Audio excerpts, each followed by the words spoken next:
Doesn't everybody want to be lifted? So let's talk about the lip lift. Why is that so popular today? And Rohrich Knows Best coming up. So welcome back to Rohrich Knows Best. And today we're going to talk about lip lifts.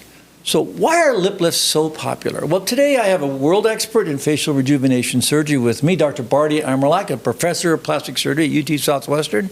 And we're going to talk about the finesse of lip lift. So Bardia, welcome to Rohrich Knows. Tell us about why a lip lift is so popular today and when is it indicated? It's great to be here. As we age, things start sagging. Like everything in life. Things start drooping. And one thing that happens is that the distance between the bottom of the nose and the lip elongates. Mm-hmm. That's one of the signs of aging. That could also happen sometimes when you do rhinoplasty and the muscle is cut, and generally happens with aging.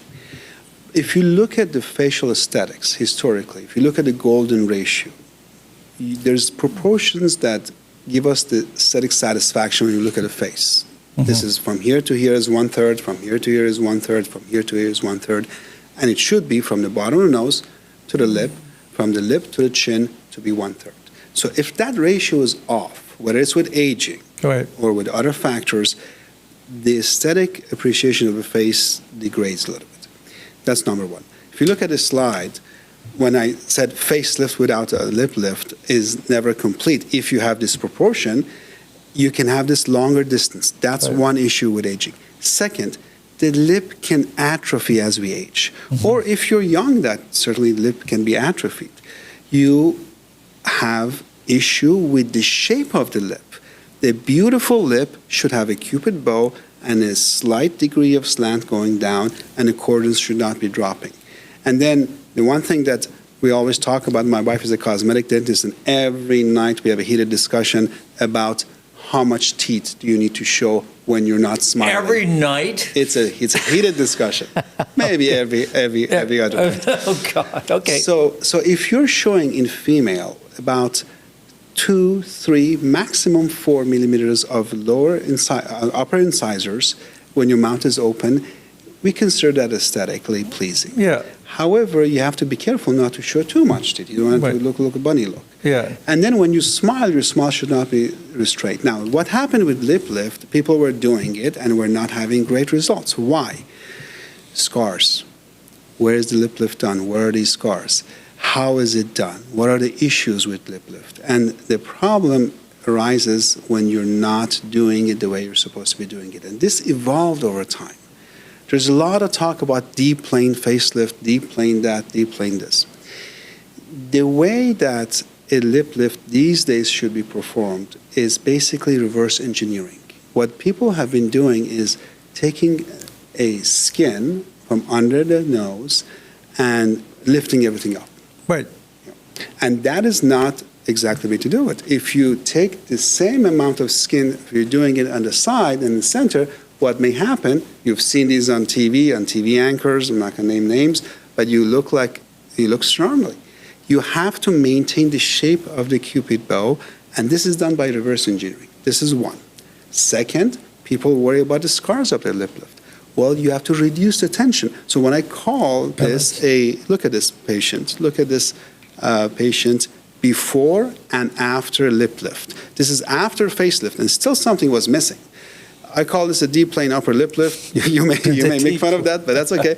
But what we do is actually go under the mass of the lip, and when I lift this, the sutures are not putting any tension on the skin.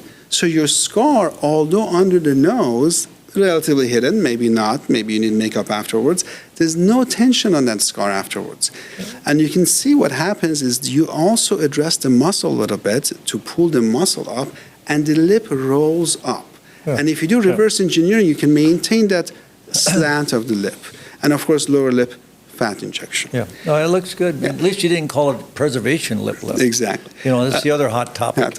So this is the older technique. Now, the older technique, you can see The good thing about this lip lift is the smile. Yeah, and of course that's a bad scar. Yeah. I mean, so that, if you can see her before, she had a scar there before. So this is before. There's still a scar there, and this is from her previous operation that she had. She had a nose operation and lip lift. But if you look at her smile, the smile in the lower right compared to the lower left is unrestrained. She doesn't have to, really strain to show from molar to molar. But this lip lift did not take into consideration the slope of the lip, and you can see the scar as well. One other thing I want to talk about, if you look at the lip lift, now we're doing a deep dive. Lip lift should be done in older people, should be done in younger people. Who should do the lip lift? As you mentioned before, I think there's a segment with Dr. Ashton talking about the lip lift should not be done in somebody who's 30 years old. Well, I would say that perhaps that's correct, but the lip lift should be done in an appropriate patient. Right, it has a long upper lip. A long upper lip. And, if you want to look exotic, if you want to look charming, I would say as early as mid-40s, but if you do a lip lift in somebody who's 80 years old without a facelift, with the corners down, that may look odd. Yeah. Look at the lateral view of this patient in lip lift. But look what happened on the side. Look how the lip was bulging out. The lip should have a beautiful slope coming down and then lifting up. Look at this. This is what you want out of the slope of a lip lift, not just pulling it up. So with these addition of these fine so you did changes, lip filler or lip? No, it was a lip lift. Look at this patient who's younger. Believe it or not, she's early 50s. And one thing with lip lift is that when I go in there to lift the lip up, I see a lot of fillers sometimes. Yeah. This one had fillers. Yeah, over-filled lips terrible. look very bad. And I take these fillers out and I do a lip lift. And you can see afterwards, although she's had some fillers, I've taken some of the fillers out. But look at the smile. She's not straining to show her beautiful teeth.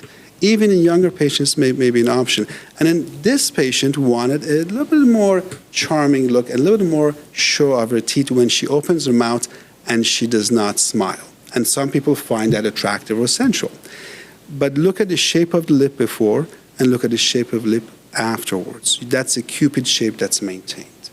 The scars, although the skin is a little darker with a little bit of laser, a little bit of makeup, and a little bit of peeling sometimes, and with no tension, lip lift is very aesthetically pleasing.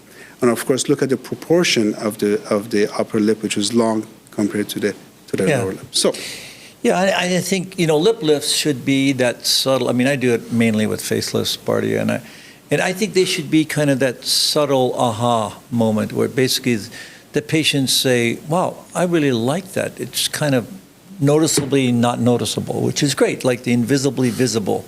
And I think that's what you need in a lip lift, because if it's like really an aha moment, that's not a good result, because you want to go, that doesn't look good, because if you notice it. But you're right. I like the idea of combining it, whatever you call the deep plane, and then lifting it, and then with or without fillers. I think that looks good, and I think it looks very, very natural. So what